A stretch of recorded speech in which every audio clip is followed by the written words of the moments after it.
Bonjour à tous, bienvenue à chacun dans notre communauté de Melan, qui est une communauté réelle, même si nous ne sommes pas tous rassemblés aujourd'hui comme à notre habitude.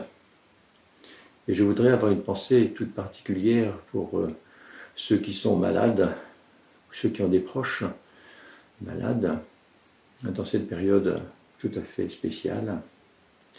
Je voudrais aussi avoir une pensée pour ceux qui vivent dans la solitude, cette période, dans ce temps d'incertitude difficile pour tout le monde. Que le Seigneur vous bénisse et vous garde. J'aurais pu vous parler de ce que nous observons tous autour de nous, dénoncer l'égoïsme qui fait que chacun ne pense plus qu'à soi. Dans ce moment de crainte, parler de cette peur que chacun ressent, cette peur de manquer de biens matériels, cette peur qui fait que certains se précipitent sur les rayons des supermarchés ou dans les pharmacies, qui se précipitent pour voler éventuellement des masques en se moquant des autres. Nous pourrions aussi parler de ces événements qui régulièrement montrent à notre humanité que nous ne maîtrisons absolument rien, ballottés que nous sommes par des catastrophes naturelles comme le tsunami de 2004, ou des catastrophes qui associent le naturel et l'humain, comme l'accident de Fukushima, ou bien les différentes épidémies, comme celle qui nous frappe en ce moment. Mais parallèlement à tous ces constats que nous faisons tous, je vois aussi que nous sommes en train de renouveler notre façon de vivre l'Église, notre façon de vivre la communauté humaine et spirituelle que nous représentons, comme tant d'autres églises de par le monde. Et je vous propose donc de lire ensemble un texte qui nous parle de l'édification de la communauté spirituelle que nous représentons, avec cette image forte des pierres vivantes, dans 1 Pierre au chapitre 2. Je vous propose de lire les versets 4 à 10 de 1 Pierre 2. Approchez-vous de lui, car il est la pierre vivante que les hommes ont rejetée, mais que Dieu a choisie, et à laquelle il attache une grande valeur. Et vous aussi, comme des pierres vivantes, vous qui formez un temple spirituel, édifiez-vous pour constituer une sainte communauté de prêtres, chargés de lui offrir des sacrifices spirituels qu'il pourra accepter favorablement par Jésus-Christ. Voici en effet ce qu'on trouve dans l'Écriture à ce sujet. Moi, je place en Sion une pierre angulaire, choisie d'une grande valeur. Celui qui met sa confiance en elle ne connaîtra jamais le déshonneur. Pour vous donc qui croyez, l'honneur. Mais pour ceux qui ne croient pas, la pierre que les constructeurs ont rejetée est devenue la pierre principale, la pierre d'angle. Une pierre qu'on heurte, un rocher qui fait trébucher. Parce qu'ils refusent de croire à la parole, il leur arrive ce qui a été prévu pour eux. Ils tombent à cause de cette pierre. Mais vous, vous êtes un peuple élu, une nation, une communauté de rois prêtres, une nation sainte, un peuple que Dieu a pris pour sien, pour que vous célébriez bien haut les œuvres merveilleuses de celui qui vous a appelé à passer des ténèbres à son admirable lumière. Car vous qui autrefois n'étiez pas son peuple, vous êtes maintenant le peuple de Dieu. Vous qui n'aviez pas obtenu miséricorde, vous avez désormais obtenu compassion. Cette épître de Pierre, que nous étudions avec notre pasteur en ce moment, a été écrite dans un contexte où l'Église était dans la souffrance, à cause du rejet du message qu'elle annonçait au cours du 1er siècle. Alors Pierre écrit pour encourager les chrétiens dispersés dans tout le monde romain. Et un de ces encouragements est de rappeler sur quel fondement repose l'Église et quelle est notre part dans cette communauté nouvelle formée par tous ceux qui croient au Christ.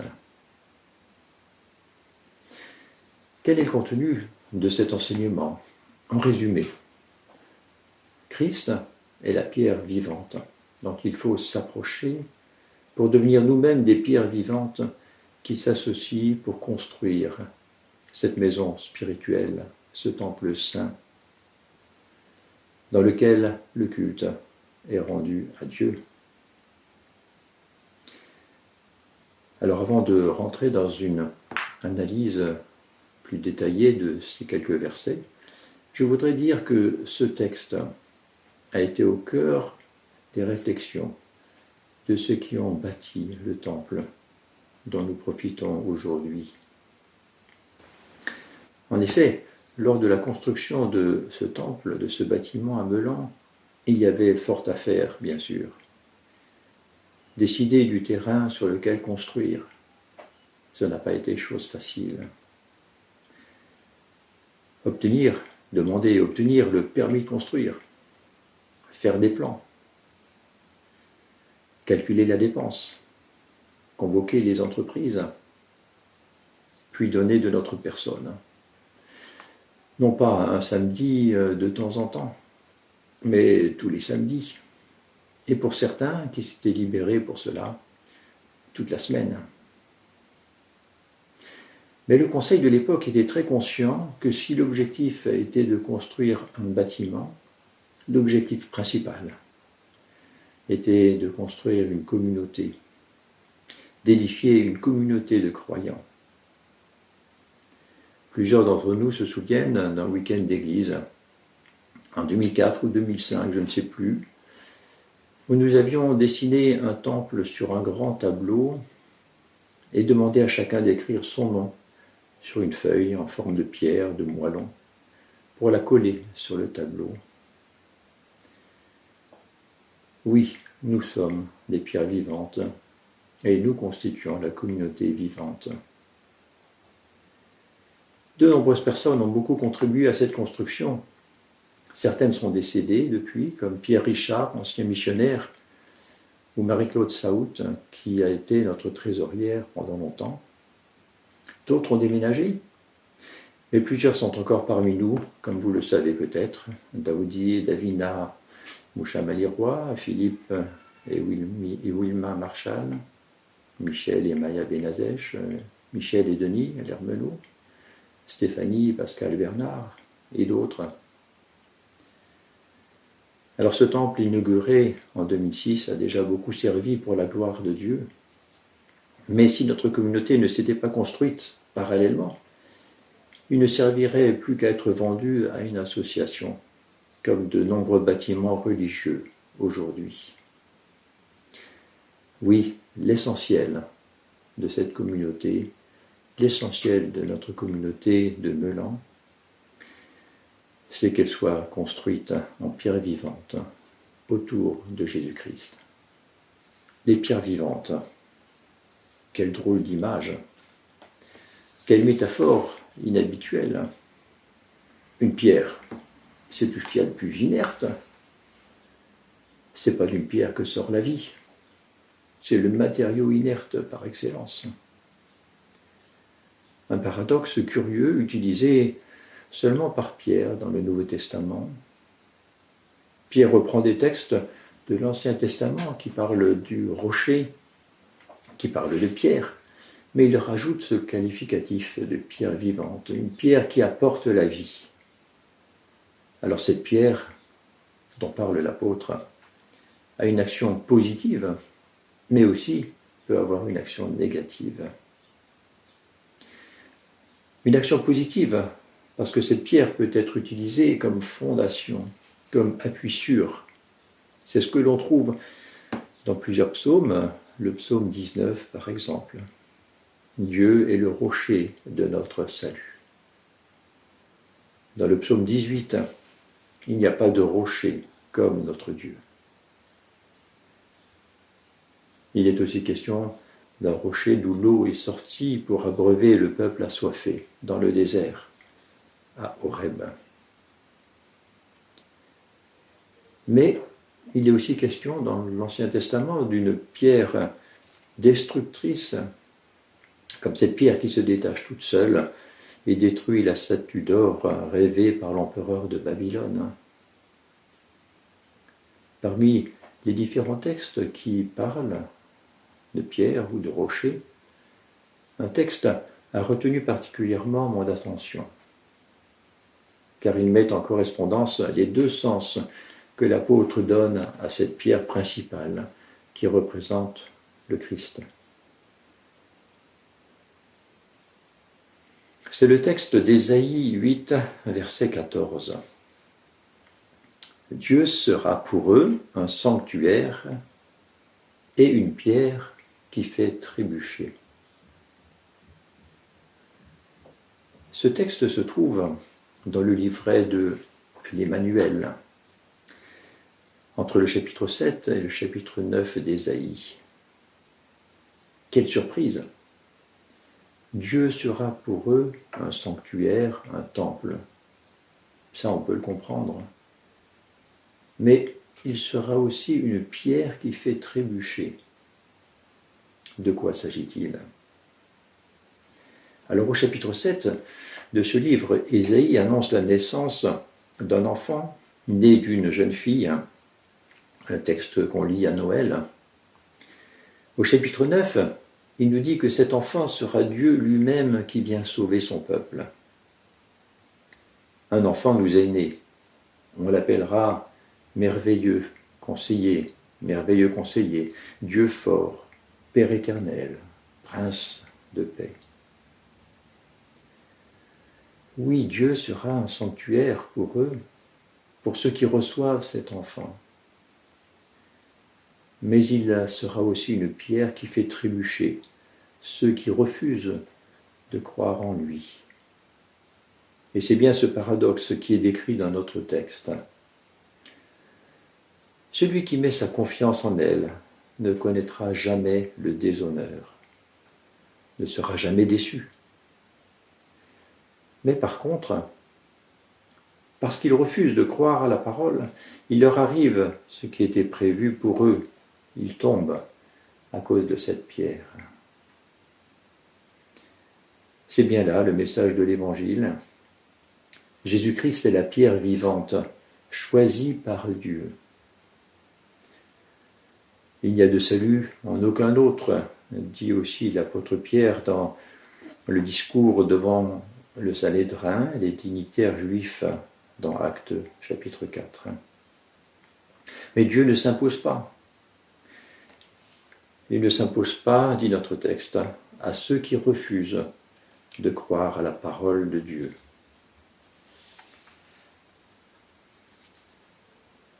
Alors voyons maintenant les promesses que nous lisons dans ce texte.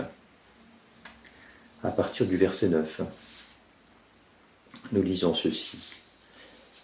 Mais vous êtes une race élue, ou bien une lignée choisie, une communauté de rois prêtres, une nation à part, une nation sainte, un peuple que Dieu a libéré, un peuple que Dieu a fait passer des ténèbres à la lumière, un peuple qui est maintenant l'objet de la grâce de Dieu. Quelle succession de promesses! Et ces promesses rejoignent celles qui ont déjà été faites au peuple d'Israël dans ce texte d'Exode 19. Oui, c'était le privilège du peuple d'Israël choisi par Dieu pour témoigner à toutes les nations. Et ce privilège devient le privilège des croyants qui mettent leur confiance en Jésus-Christ. Les promesses qui étaient faites au peuple d'Israël, Pierre les reprend pour les adresser aux croyants, à ceux qui croient en Jésus-Christ et qui sont dispersés dans tout le monde de l'époque. Oui, Jésus-Christ est donné par Dieu comme pierre d'angle, comme fondement. Et ce sont les croyants de tous les temps, c'est aussi nous tous qui avons maintenant ce privilège extraordinaire de voir la lumière, de vivre libérés et de rendre un culte à Dieu. Alors nous avons vécu cette révélation de la grâce de Dieu de différentes manières, bien sûr. Chacun l'a vécu d'une façon différente, sans doute. Il y a quelques jours, je lisais un témoignage de quelqu'un dans un journal, La Vie, et je voudrais vous le lire pour vous encourager.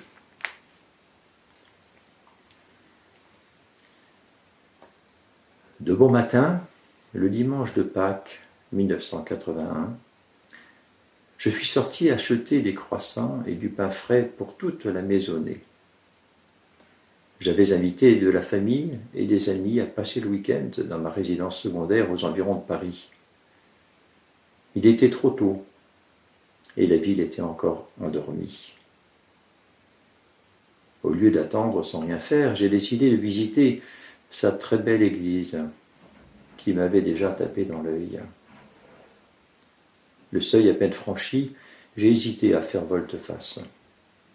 Une messe était célébrée, or cela faisait 17 ans que volontairement je n'y avais pas mis les pieds.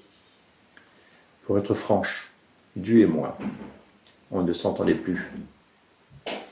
Ou plutôt, l'image qu'on me renvoyait de lui ne m'intéressait pas.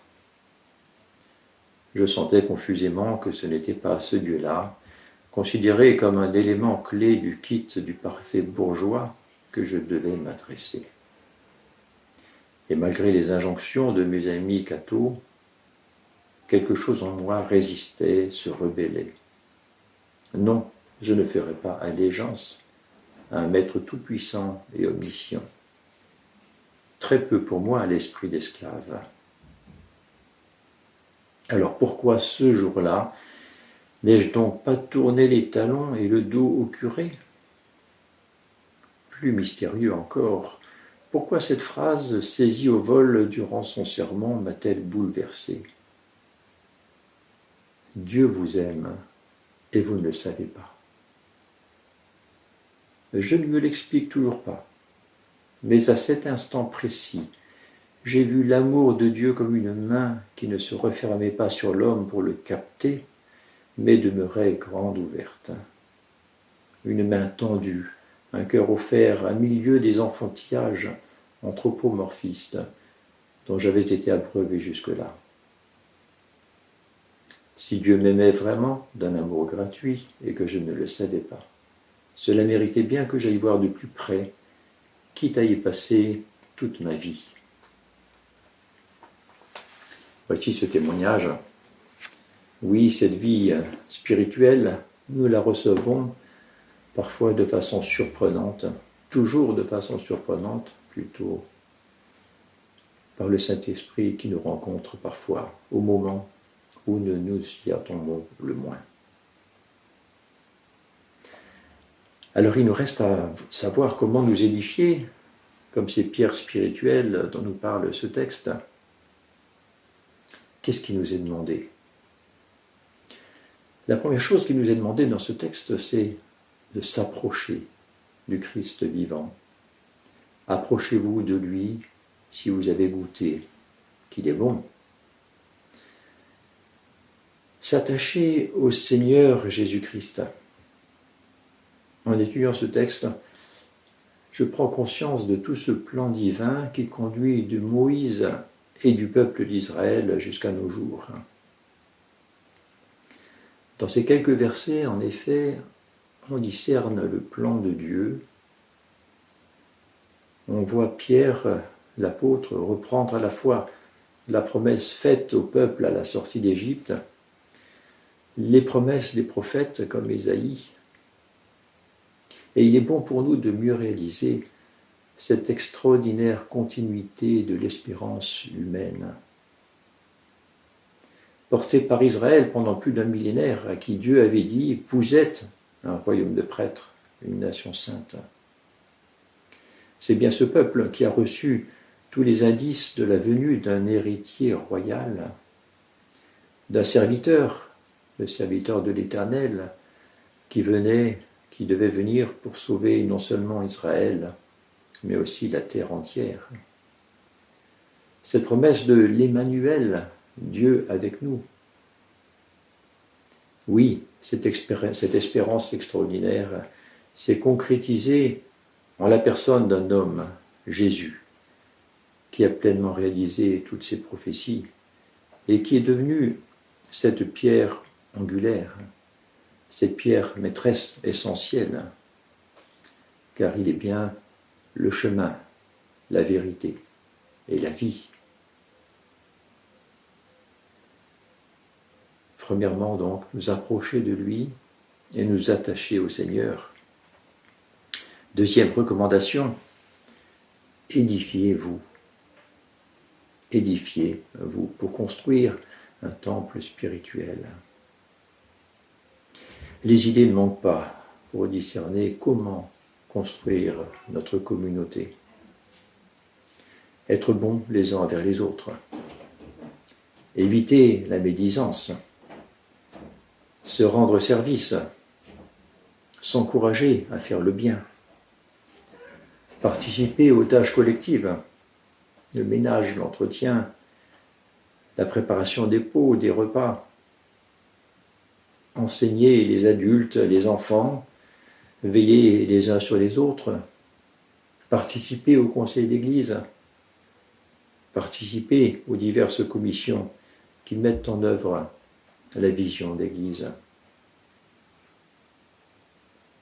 Édifiez-vous comme des pierres spirituelles, des pierres vivantes, pour construire cette communauté de prêtres, cette communauté de rois prêtres. La troisième recommandation de ce texte, c'est d'offrir des sacrifices spirituels. Cette communauté que nous formons est là pour offrir des sacrifices qui ne sont plus les sacrifices qui étaient offerts dans l'Ancienne Alliance, qui ne sont plus des sacrifices d'animaux bien sûr, qui sont des sacrifices qualifiés de spirituels. C'est que ces sacrifices spirituels sont précisés un peu plus loin au verset 9. Il s'agit de célébrer bien haut les œuvres merveilleuses de celui qui vous a appelé des ténèbres à son admirable lumière. Célébrer les œuvres merveilleuses du Seigneur. Voilà le sacrifice spirituel qui nous est demandé. Comment célébrer ces œuvres ? De différentes façons. Nous les célébrons justement en nous rassemblant pour le culte, pour louer Dieu ensemble, pour le chanter, pour proclamer notre foi, pour annoncer la mort et la résurrection du Christ jusqu'à son retour. Mais c'est aussi annoncer ses œuvres à la terre entière, à ceux qui nous entourent, à nos voisins. Et l'apôtre, dans les versets qui suivent, nous indique des pistes concrètes que je vous recommande de lire dans la semaine à venir. À la suite du texte, il évoque la bonne conduite que nous devons avoir exercée, appliquée au milieu des incroyants. Pratiquer le bien pour réduire au silence ceux qui disent du mal des chrétiens. Endurer la souffrance. Alors en conclusion,